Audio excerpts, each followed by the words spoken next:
Assalamualaikum warahmatullahi wabarakatuh. Ketemu lagi dengan saya Syarifuddin. Di sini saya akan menjelaskan materi prinsip pemberian kredit atau 7P. Kenapa 7P? Karena sini ada 7 di depannya P semua ya. Oke, langsung saja. Yang pertama, personality. Kriteria pertama dalam pemberian kredit yaitu personality. Personality itu kepribadian dari calon peminjam yang mengajukan kreditnya. Kriteria ini hampir sama dengan kriteria prinsip 5C, di mana melihat bagaimana keseluruhan kepribadian nasabah mencakup sikap dan perilakunya sehari-hari. Penting ya di sini. Yang kedua, party. Yang kedua dalam prinsip 7P atau 7P adalah party, di mana dalam meminjam dimasukkan ke dalam beberapa golongan yang terkait dengan kondisi keuangannya.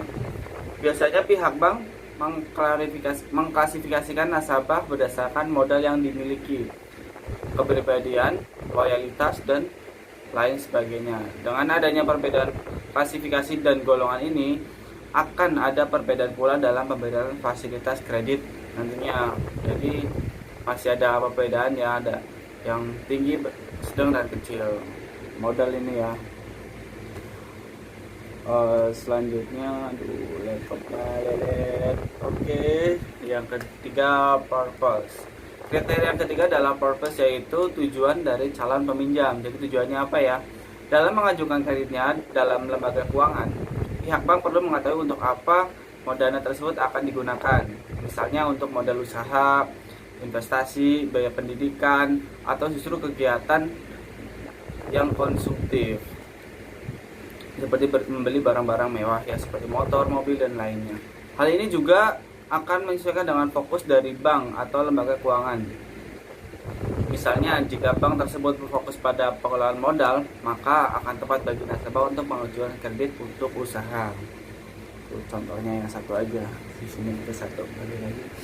Yang keempat, prospek. Kriteria keempat ini dari prinsip 7P adalah prospek, yaitu bagaimana prospek dari usaha yang dijalankan oleh calon peminjam. Tadi kan contohnya usaha ya. Tentu saja prinsip ini berlaku khusus bagi nasabah yang mengajukan pinjaman modal usaha atau bisnis yang dikelolanya. Dengan mengetahui apakah usaha dan bisnis tersebut memiliki prospek ke depan yang bagus atau tidak, maka bank pun dapat memprediksi bagaimana perkiraan kemampuan bayar dari nasabah. Jadi bagi para peminjam untuk pada usaha itu kalian masih diawasi ya. Dan selanjutnya, payment. Masih berkaitan kriteria sebelumnya. Kriteria yang diklaim ini juga bertujuan mengukur bagaimana kemampuan bayar dari calon peminjam. Prinsip payment dilihat dari sumber pendapatan nasabah, kelancaran usaha yang dijalankan, hingga prospek dari usaha tersebut. Masih berhubungan ya sama yang tadi. Dengan begitu, pihak bank atau lembaga keuangan dapat menilai apakah nasabah tersebut memang dapat membayar kreditnya atau tidak.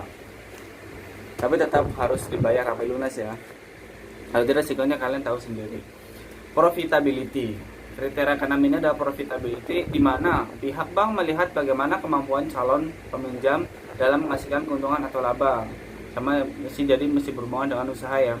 Sama seperti beberapa kriteria sebelumnya, kriteria ini lebih dikhususkan pada nasabah yang meminjam untuk keperluan usahanya. Semakin tinggi tingkat profitability dalam calon peminjam, maka akan semakin tinggi pula kemungkinan kredit yang diajukan dapat bank yang dapat disetujui oleh bank. Maaf ya. Yang terakhir ini, protection. Terjadi dengan kriteria kolateral pada prinsip 5C. Nanti saya bikin video ini kalau 5C kalau diperlukan ya. Kayaknya di tetangga sebelah ada.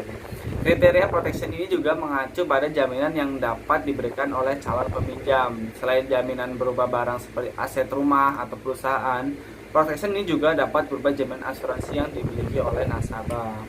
Jadi harus ada jaminan di sini ya, nggak semerta-merta saya minjam uang udah, tapi nggak ada jaminan, itu bisa kabur.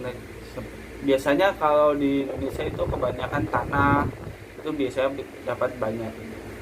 Dan sekian dari saya, terima kasih, mohon maaf apabila kekurangan.